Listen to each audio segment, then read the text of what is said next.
Welcome to MDS Doctors YouTube channel. This is Karthik from Madurai. இன்னைக்கு நம்ம பார்க்க போற இந்த வீடியோ ரொம்ப முக்கியமான ஒரு அப்டேட்.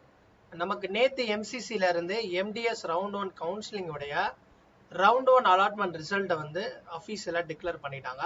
சோ இன்னைக்கு அலாட்மெண்ட் லெட்டரை வந்து ரிலீஸ் பண்ணிட்டாங்க.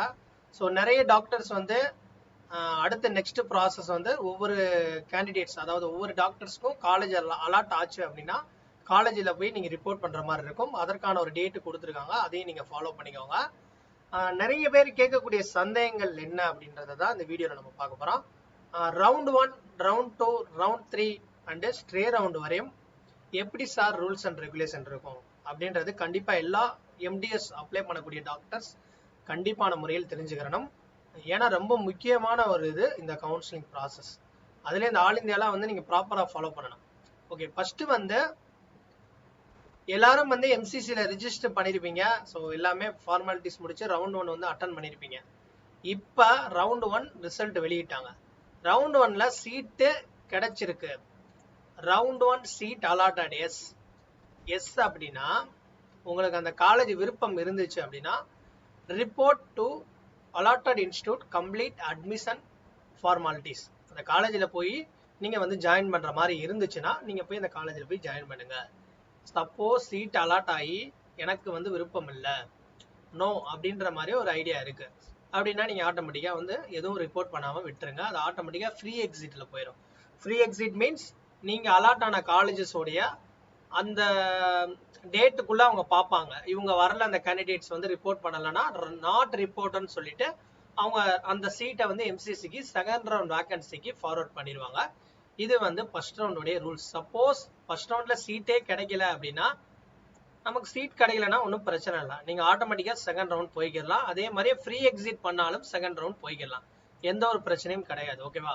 ஃபர்ஸ்ட் ரவுண்டை பொறுத்தவரையும் ஃப்ரீ எக்ஸிட் இருக்கிறனால நீங்க ஃபர்ஸ்ட் ரவுண்ட் வந்து சீட் எடுத்துட்டு நீங்க கிடைச்சாலும் போகலாம், இல்ல ஃப்ரீ எக்ஸிட் பண்ணிக்கலாம். சப்போஸ் கிடைக்கலனாலும் அடுத்த ரவுண்டு நீங்க கண்டினியூ பண்ணிக்கலாம். ஓகேவா? ஸோ ஃபர்ஸ்ட் ரவுண்ட்ல இப்போ எனக்கு சீட்டு கிடைச்சிருக்கு, பட் நான் ஜாயின் பண்ணிக்கிறேன். எனக்கு வந்து இந்த சீட்டோடைய பிரான்ச் ரொம்ப முக்கியம். இப்போ வந்து எனக்கு ஒரு பிரான்ச் ரொம்ப முக்கியம் சார். சப்போஸ் அடுத்த ரவுண்ட் கிடைக்குமான்ற ஒரு அசூரன்ஸ் என்னால கொடுக்க முடியாது. மேபி கிடைக்கல அப்படின்னா நான் ஃபீல் பண்ற மாதிரி ஆயிரும்னா நான் இந்த காலேஜில் போய் நான் காலேஜில் ஜாயின் பண்ணிக்கிறேன்னா அந்த காலேஜில் போய் ஃபீஸ் கட்டி டாக்குமெண்ட்ஸ் எல்லாம் சப்மிட் பண்ணி எல்லாமே அலாட்மெண்ட்ல எடுத்துட்டு போய் ஃபைனலா எல்லா ஃபார்மாலிட்டிஸ் முடிச்சதுக்கு அப்புறம் ஒவ்வொரு கேண்டிடேட்டும் அடுத்த ரவுண்டுக்கு போகிறதுக்கு விருப்பம் இருந்துச்சுன்னா அந்த காலேஜ்ல வந்து நீங்க ரிப்போர்ட் பண்ணும்போது சொல்லிடணும், நாங்க வந்து அடுத்த ரவுண்டுக்கு போற மாதிரி ஐடியால இருக்கும் sir. Willingness for upgradation to round 2 அந்த காலேஜ்ல வந்து நீங்க இன்டிமேட் பண்ணணும். ஸோ பண்ணலை அப்படின்னா அதை ஃபைனலாக அவங்க வந்து எடுத்துக்கிடுவாங்க. ஓகேவா? ஸோ தயவு செய்து அதை இன்டிமேஷன் பண்ணிடுங்க. ஒவ்வொரு டாக்டர்ஸ் வந்து ஃபர்ஸ்ட் ரவுண்டில் MDSக்கு சீட் கிடைச்சா அந்தந்த காலேஜில் போய் நீங்கள் பண்ணும்போது ஓகேவா? இல்லை நீங்கள் எதுவுமே பண்ணலை, அந்த பாருங்க நோன் கொடுத்தீங்கன்னா கண்டினியூ டு ஸ்டடி இந்த அலாட்டட் இன்ஸ்டியூட்.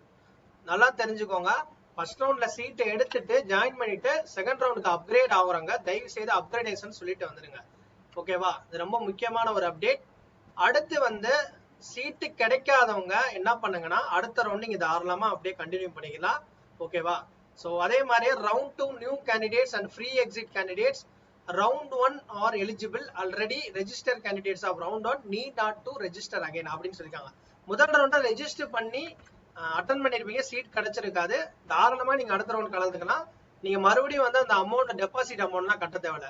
செகண்ட் ரவுண்ட்ல டைரக்டா வரவங்க ஃபர்ஸ்ட் ரவுண்ட் கலந்துக்கிறாம செகண்ட் ரவுண்ட்ல ஃப்ரெஷ்ஷா ரெஜிஸ்ட்ரேஷன் பண்றவங்க பணம் கட்டியும் அதாவது ரெஜிஸ்டர் பண்ணிக்கலாம். அப்படிதான் வந்து தெளிவா சொல்றாங்க. ஸோ இது வந்து ரொம்ப முக்கியமான ஒரு அப்டேட்டுங்க. அடுத்து வந்து ரவுண்ட் 2 போறீங்க. ஓகேவா? ரவுண்ட் 2 போகும்போது ஸோ ஃப்ரெஷ் ரெஜிஸ்ட்ரேஷன் பண்ணும்போது நீங்க வந்து கவுன்சிலிங் வந்து மறுபடியும் என்ன பண்ணுங்கன்னா வில்லிங்னஸ் உள்ள போயிட்டு நீங்க ஆப்ஷன்லாம் கொடுத்துருவீங்க. ஃபர்ஸ்ட் ரவுண்ட்ல உங்களுடைய சாய்ஸ் ஃபில்லிங் எல்லாமே, அதாவது நான் சொல்றது அப்கிரேட் கொடுக்காம இருக்கிறவங்க சாதாரணமா இப்ப ஃப்ரீ எக்ஸிட்ல விட்டுருப்பீங்களா நிறைய பேர், உங்களோட சாய்ஸ் ஃபில்லிங்லாம் நல்லா ஆயிரும்.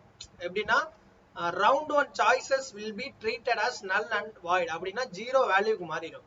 ஸோ நீங்க செகண்ட் ரவுண்ட் போறீங்க அப்படின்னா ஃபர்ஸ்ட் ரவுண்ட்ல சீட்டு எடுக்காதவங்க, அதாவது அப்கிரேடேஷன் கொடுக்காத அந்த ஃப்ரீ எக்ஸிட் கேண்டிடேட் என்ன பண்ணுவாங்கன்னா ஃப்ரீ எக்ஸிட் கேண்டிடேட் வந்து உள்ள வரும்போது நீங்க ஃபர்ஸ்ட் ரவுண்ட் சாய்ஸ் ஃபில்லிங் பண்ணது எல்லாமே வந்து டெலிட் ஆயிரும். ஃப்ரெஷ்ஷா வந்து சாய்ஸ் ஃபில்லிங் பண்ற மாதிரி இருக்கும். ஓகேவா? அதே மாதிரியா வில்லிங்னஸ் பண்ணவங்களும் அப்கிரேடேஷன் பண்ணி வில்லிங்னஸ் பண்ணவங்களும் செகண்ட் ரவுண்ட்ல ஃப்ரெஷ்ஷா ரெஜிஸ்டர் பண்ற மாதிரி இருக்கும். ஓகேவா? ஸோ செகண்ட் ரவுண்ட்ல சீட் அலாட்மெண்ட் ஆகுது. செகண்ட் ரவுண்ட்ல சீட் அலாட் ஆச்சு அப்படின்னா ஃபர்ஸ்ட் அப்கிரேட் ஆகுது. முதல் ரவுண்ட்ல சீட் எடுத்துட்டு ரெண்டாவது ரவுண்ட்ல வந்து சீட்டு வந்து அலாட் ஆகுது வேற ஒரு காலேஜுக்கு. ஃபர்ஸ்ட் ரவுண்ட்ல ஒரு சவிதா கிடைக்குது, செகண்ட் ரவுண்ட்ல ராமச்சந்திரால மாறிட்டாங்க, அதாவது ராமச்சந்திரா கிடைச்சிருது. அப்படின்னா அவங்க என்ன பண்ணணும்? If upgrader then candidate must relieve from round 1 college and join round 2 allotted college.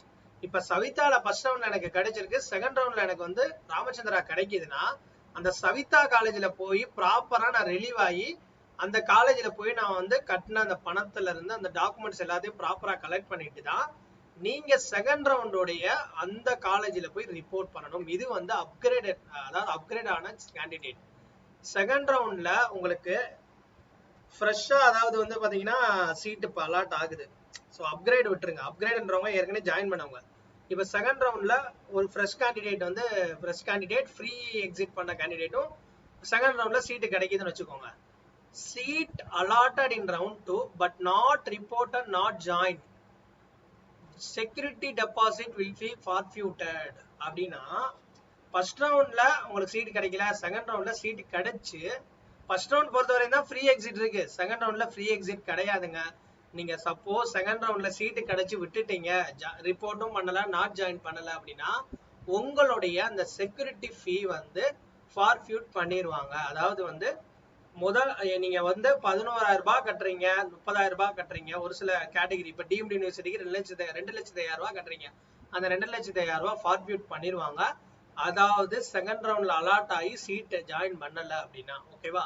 So no, அதாவது சீட்டு செகண்ட் ரவுண்ட்லயும் கிடைக்கலன்னா ஒன்றும் பிரச்சனை இல்லை, தாராளமா நீங்க தேர்ட் ரவுண்ட் போய்க்கலாம், இவங்களுக்கு எந்த பிரச்சனையும் இருக்காது. அப்கிரேட் ஆனவங்க ஸோ அதே மாதிரியே வந்து சீட் அலாட் ஆகி செகண்ட் ரவுண்ட்ல எடுக்காதவங்களுக்கு அந்த டெபாசிட் போயிடும். ஸோ இது வந்து ரொம்ப முக்கியமான ஒரு பாயிண்ட். ஸோ கிடைக்காதவங்க candidate is eligible to participate in further round. ஓகேவா? செகண்ட் ரவுண்ட்ல அலாட் ஆகுதுன்னா செகண்ட் ரவுண்ட்ல போய் என்ன பண்ணுங்கன்னா அந்த காலேஜுக்கு வந்து ரிப்போர்ட் பண்ணுங்க. ஸோ எனக்கு வந்து ரெண்டாவது ரவுண்ட்ல கிடைச்ச காலேஜ் ஓகே சார், நான் போய் ஜாயின் பண்ணிக்கிறேன்னா ஃபர்தரா என்ன ஃபார்மாலிட்டிஸ் நீங்க வந்து பண்ணிக்கலாம். அதே மாதிரியா வந்து தேர்ட் ரவுண்டுக்கு நீங்க அப்கிரேட் கொடுக்குற மாதிரி ஐடியா இருந்தா தாராளமா கொடுத்துக்கிறேன். Willingness to upgrade to round 3. Second ரவுண்ட்ல எனக்கு கிடைச்ச சீட்டை நான் எடுத்துக்கிறேன், பட் இருந்தாலும் தேர்ட் ரவுண்ட் நான் பார்ட்டிசிபேட் பண்ணலான்னு ஒரு ஐடியால இருக்கேன்னா நீங்க தாராளமா செகண்ட் ரவுண்டு அலாட் ஆகிற காலேஜ்ல போய் காலேஜ்ல வந்து அட்மிஷன் போடும்போது இந்த மாதிரி willingness to upgrade to round 3ன்ற மாதிரியா அவங்க கிட்ட சொல்லிட்டு வந்துடும். ஓகேவா? ஸோ இதுதான் வந்து செகண்ட் ரவுண்ட் ரூல்ஸ்க்கான இது. அடுத்து வந்து ரவுண்ட் 3ங்க. ஸோ ரவுண்ட் 3 வந்து ரவுண்ட் 3யும் ஃப்ரெஷ்ஷா முதல் 2 ரவுண்ட்ல கலந்துக்கிறாங்க. சப்போஸ் சில கேண்டிடேட்லாம் பாத்தீங்கன்னா ஸ்டேட் கவுன்சிலிங்ல போய் அட்டன் பண்ணுவாங்க, ஆல் இந்தியா கோட்டாவே போட மாட்டாங்க. ஃபர்ஸ்ட் ரவுண்ட் செகண்ட் ரவுண்ட்லாம் போடாம தேர்ட் ரவுண்டுக்கு வரவங்க இருக்காங்க நிறைய பேர். அப்ப நீங்க ஃப்ரெஷ்ஷாவும் ரெஜிஸ்ட்ரேஷன் பண்ணிக்கலாம், 2 ரவுண்ட் வரை சீட்டு கிடைக்காம தேர்ட் ரவுண்ட் அப்படியே கண்டினியூ பண்ணிக்கலாம். ஓகேவா? ஸோ அதே மாதிரி வந்து தேர்ட் ரவுண்ட் அப்கிரேட் பண்ணவங்க வந்து தாராளமா அதை வந்து நீங்க வந்து கண்டினியூ பண்ணிக்கலாம். ஓகேவா? ஸோ தேர்ட் ரவுண்ட்ல சீட்டு கிடைக்குதுங்க. இப்போ தேர்ட் ரவுண்ட்ல சீட்டு கிடைக்குதுன்னா நீங்க வந்து என்ன பண்ணுங்கன்னா அந்த காலேஜ்ல போய் ரிப்போர்ட் பண்ணணும். அதாவது ஃப்ரெஷ்ஷா அலாட் ஆகிறவங்க அந்த காலேஜ்ல போய் ரிப்போர்ட் பண்ணணும். சப்போஸ் ஃபர்ஸ்ட் ரவுண்ட்ல இருந்து அதாவது செகண்ட் ரவுண்ட்ல அப்கிரேட் பண்ணவங்க, அதாவது ஒரு காலேஜ்ல இருந்து இன்னொரு காலேஜ் மாறிட்டு தேர்ட் ரவுண்டுக்கும் வந்து அவங்க வந்து பார்ட்டிசிபேட் பண்றாங்க. If upgraded then candidate must relieve from round 2 seat and join round 3 seat. அதாவது வந்து அப்கிரேட் ஆன கேண்டிடேட் நீங்க இப்ப கரண்டா ப்ரீவியஸா எந்த காலேஜ்ல அட்மிஷன் போட்டீங்களோ அந்த காலேஜ்ல போய் ஃபர்ஸ்ட் வந்து நீங்க ப்ராப்பரா ரிலீவ் ஆயிட்டு அதுக்கப்புறம் ரவுண்ட் 3 உடைய காலேஜ்ல போய் நீங்க ஜாயின் பண்ற மாதிரி இருக்கும். ஸோ ஓகேவா? ஸோ நம்ம நல்லா தெரிஞ்சுக்கோங்க. முக்கியமான ஒரு அப்டேட் தேர்ட் ரவுண்டுங்க. தேர்ட் ரவுண்ட் வந்து ரொம்ப ஒரு முக்கியமான ஒரு அப்டேட், நல்லா தெரிஞ்சுக்கோங்க. தேர்ட் ரவுண்ட்ல சீட் அலாட் ஆகாதவங்க மட்டும்தான் ஸ்ட்ரே ரவுண்டுக்கு எலிஜிபிள்.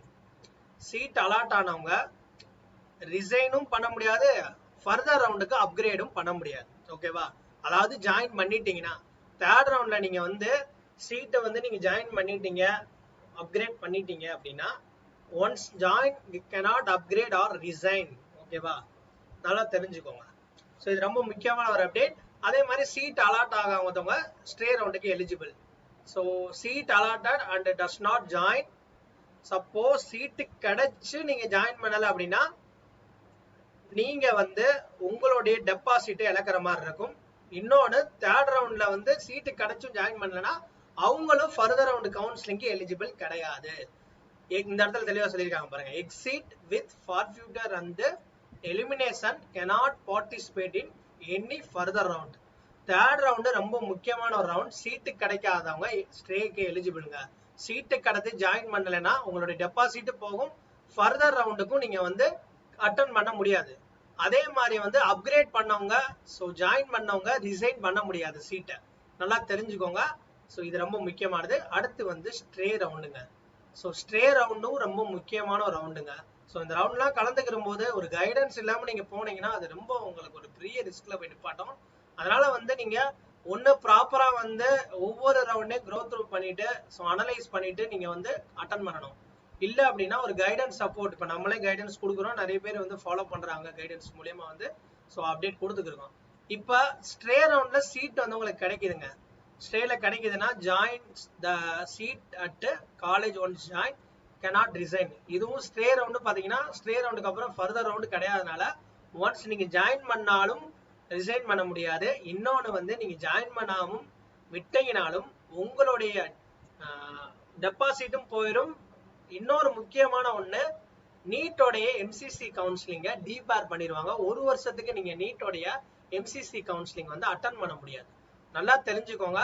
ஸ்ட்ரே ரவுண்டில் நீங்கள் சீட்டு கிடைச்சி ஜாயின் பண்ணிட்டீங்கன்னா அடுத்து ரிசைன் பண்ண முடியாது. ஸோ ஜாயின் பண்ணாமலும் இருந்தாலும் உங்களுடைய deposit plus debar 1 year NEET MCC counselling, அதாவது ஒரு வருஷம் வந்து எம்சிசி கவுன்சிலிங் அட்டன் பண்ண முடியாது. ஸோ இதுதான் வந்து இந்த வீடியோவோடைய ஸோ முக்கியமான ஒரு அப்டேட். ஸோ தயவு செய்து இந்த வீடியோவை தெளிவாக பார்த்துட்டு உங்களுக்கு ஒரு ஐடியா கிடைக்கும்.